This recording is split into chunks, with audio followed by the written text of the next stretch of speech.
Oi, gente, tudo bem? Meu nome é Cauã Carneiro, sou estudante do primeiro semestre do curso de odontologia aqui da Universidade Estadual de Feira de Santana e eu e meu grupo vamos apresentar um pouco hoje sobre a manipulação celular e a bioética, componente curricular Biologia Molecular, e hoje vamos tratar sobre os seguintes tópicos: o que é e como funciona a manipulação celular e bioética, os desafios éticos para a manipulação celular, a legislação e regulamentação em manipulação celular, que são as leis que permitem a manipulação e suas limitações, a bioética e uso de células-tronco, desafios éticos em pesquisas com células-troncos embrionárias, imunoterapia no tratamento contra o câncer, e, por fim, as perspectivas futuras e dilemas éticos na manipulação celular. E agora vamos dar continuidade à nossa aula e eu espero que vocês gostem. Oi, gente, meu nome é Brícia Ellen, eu sou aluna do primeiro semestre. Vou apresentar para vocês um pouco o que é e como funciona a manipulação celular e a bioética. A manipulação celular, né, que é a manipulação genética, ela consiste em experimentos científicos onde as quais as células elas são fundidas e o genoma eles são manipulados e recolocados em genes existentes ou modificados. A adição de genes extras, né, de células, produção de células clones ou células troncos, animais transgênicos ou para fins de terapia gênica, mostrando sim que a natureza bioética ela pode ser alterada para produzir melhorias ao nosso organismo. Mas que melhorias? A cura patológica, por exemplo, ou órgãos para transplantes. A capacidade das células elas se fundirem em uma só é essencial para a geração do feto, né? Que é o óvulo quando ele se funde com o espermatozoide, como vimos em embriologia, e o desenvolvimento de alguns tecidos, como o tecido muscular e o ósseo e a placenta. Eu vou dar um pequeno exemplo a vocês, que eu fiz uma pesquisa sobre o cientista chinês, né? Que o cientista chinês ele alega ter modificado os genes dos embriões e daí nasceram duas menininhas gêmeas. E dessa modificação. E ainda tinha um bebezinho na barriga da mãe, né? E essa modificação do DNA foi para que esses genes eles sejam resistentes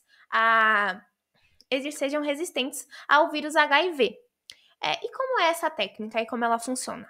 A técnica ela é chamada de CRISPR-Cas9. Como é essa técnica? Essa técnica ela vem como uma solução barata para o fácil acesso de algumas pessoas. É quando a edição a edição genética permite que o cientista ela modifique o DNA para qualquer organismo com precisão.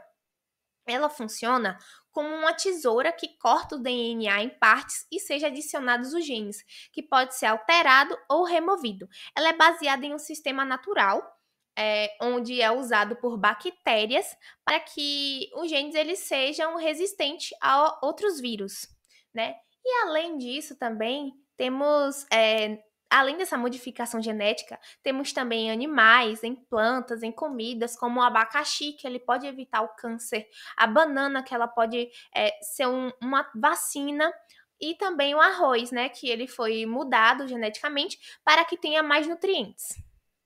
Bom, eu vou falar um pouquinho sobre os desafios éticos para a manipulação celular. Creio que vocês já devem saber um pouquinho o que é a bioética, né? Que a bioética, ela refere-se aos estudos de dilemas éticos e morais, né? Que foi surgido com a ciência, a medicina e a biologia. No entanto, com grandes avanços vem grandes responsabilidades, né?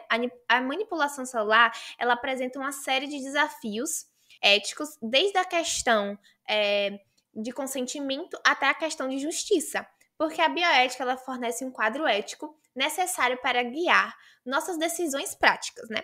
Porque a bioética, ela protege os nossos direitos humanos, nossas decisões, porque ela veio mesmo para nos orientar, porque a bioética, ela funciona sim, né? A manipulação celular, ela funciona assim, ela veio para agregar às nossas vidas e ela tem que ser um direito humano, né?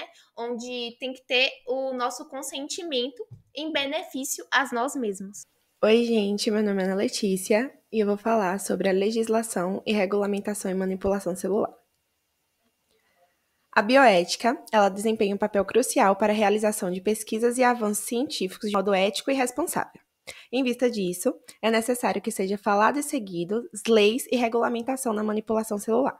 No Brasil, a manipulação celular é regulamentada pela Lei da Biossegurança, a Lei número 11.105, que foi criada em 24 de março de 2005, mas foi regulamentada pelo Decreto 5.591 em 22 de novembro de 2005. Essa lei, ela proíbe completamente a clonagem com fins reprodutivos. Já a manipulação com células tronco embrionárias é permitida, sob algumas restrições. Os embriões devem ser inviáveis para fertilização ou que já estejam congelados há mais de 3 anos. Também pela resolução do Conselho Nacional de Saúde. Uma delas é a número 674, de 6 de maio de 2022.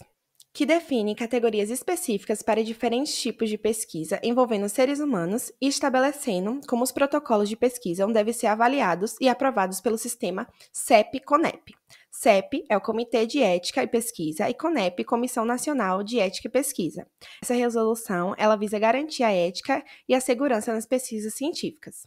Além disso, a Anvisa, a Agência Nacional de Vigilância Sanitária, estabelece algumas normas, as quais estabelecem as diretrizes para a condução de ensaios clínicos em humanos, garantindo que sejam realizados de acordo com padrões éticos e científicos. Oi, gente, meu nome é Patrícia. Eu vou falar sobre bioética e o uso de células-troncos. Células-troncos são células com capacidade de autorrenovação e diferenciação celular. Temos 3 principais tipos de células-troncos, sendo elas embrionária, adultas e pluripotentes induzidas. As embrionárias e adultas, elas são retiradas a partir, sendo embrionárias retiradas do cordão umbilical e adultas da medula óssea. As pluripotentes induzidas, elas são recriadas em laboratórios. Bom, o uso terapêutico das células-troncos se baseia principalmente nas células-troncos embrionárias, devido à sua capacidade de diferenciação celular. O que seria isso? A diferenciação celular é quando uma célula ela consegue se transformar em qualquer outra célula. Porém, isso a gente só consegue com a célula embrionária. Bom, as células-troncos adultas, elas tem a sua vantagem e a sua desvantagem. Como vantagem é porque a rejeição é muito baixa, sendo que o transplante ele vai ser feito através de para outra pessoa que tem as mesmas características. Porém, como desvantagem, temos também que é muito raro existir essa compatibilidade. Já as células-troncos pluripotentes induzidas, elas transferem o núcleo e reprogramam geneticamente as células adultas. Bom, agora eu irei falar sobre os desafios éticos em pesquisa com células-tronco embrionária. No meio científico, existem 2 pensamentos. Um que é a favor do uso da célula-tronco embrionário e outro que se manifesta como contra o uso de célula-tronco embrionário. A favor, ele ressalva a determinada ideia, que o embrião ele só passa a ser considerado como um ser vivente após a sua formação do sistema nervoso. Antes disso, por ele não ter nenhum tipo de estímulo ou poder sentir dor, ele não deve ser considerado como um ser vivente. Já a parte que é totalmente contra, ela tem a determinada ideia que, a partir do momento da fecundação, já se é considerado uma vida.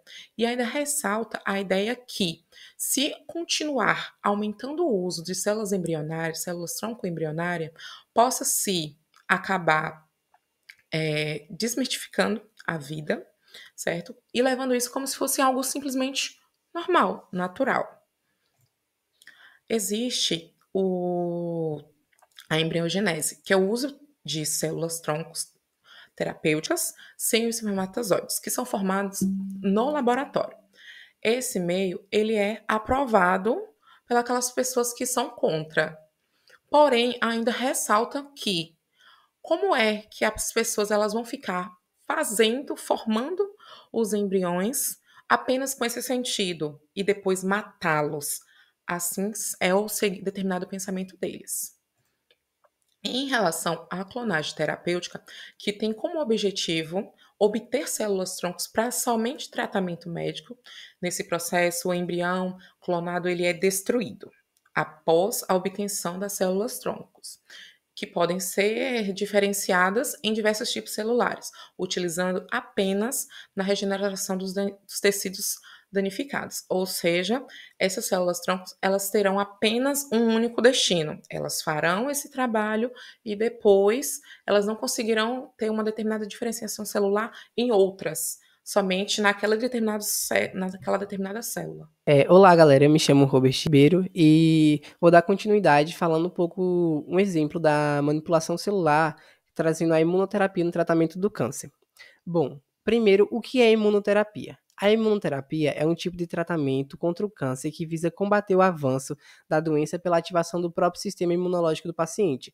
Ou seja, o sistema imunológico vai conseguir reconhecer, controlar ou combater as células tumorais. Sabe-se que as células cancerígenas conseguem se disfarçar em nosso organismo e, com isso, elas não conseguem desencadear uma resposta imunológica, precisando da ajuda de células apresentadoras de antígenos. Bom, os linfócitos T têm a capacidade de reconhecer proteínas cancerígenas quando ligadas a um complexo de histocontabilidade principal, que é conhecido como MHC, em células apresentadoras de antígenos. No início dos anos 2000, foram introduzidos linfócitos T com receptores antigênicos quiméricos, ou seja, linfócitos T que consigam reconhecer células cancerígenas sem a ajuda das APCs, que seriam células apresentadoras de antígenos.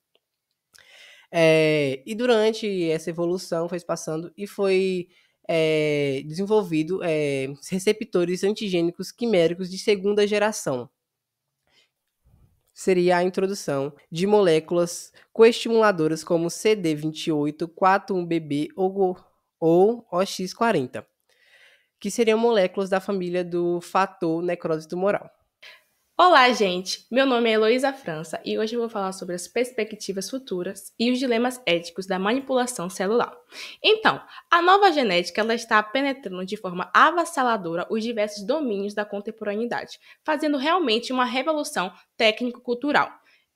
A Unesco, que aprovou em 1997 a Declaração Universal do Genoma Humano e dos Direitos Humanos, estabeleceu que a clonagem humana deve ser proibida. Entretanto, alguns países elas vêm flexibilizando essa lei, utilizando para fins terapêuticos. Se de um lado é preciso fazer uma reflexão sobre essas informações do genoma humano, como serão utilizadas, se será para uma melhora do aprimoramento da medicina, ela também exibe um terrível potencial de desestruturação social, que poderá criar legiões de seres humanos com os mais diversos objetivos, e nem todos dignos. Olá, galera, eu me chamo Sóstenes Souza, e bom, como meus colegas apresentaram para vocês, nós podemos observar que a ciência tem avançado muito, principalmente na área de manipulação celular, e bom, como a ciência tem avançado nessa área, nós também trouxemos essa observação de como é importante termos um olhar aprofundado na bioética quando falamos em manipulação celular. Bom, eu espero que vocês tenham gostado dessa videoaula e que tenham aprendido algo conosco. E é isso, até a próxima!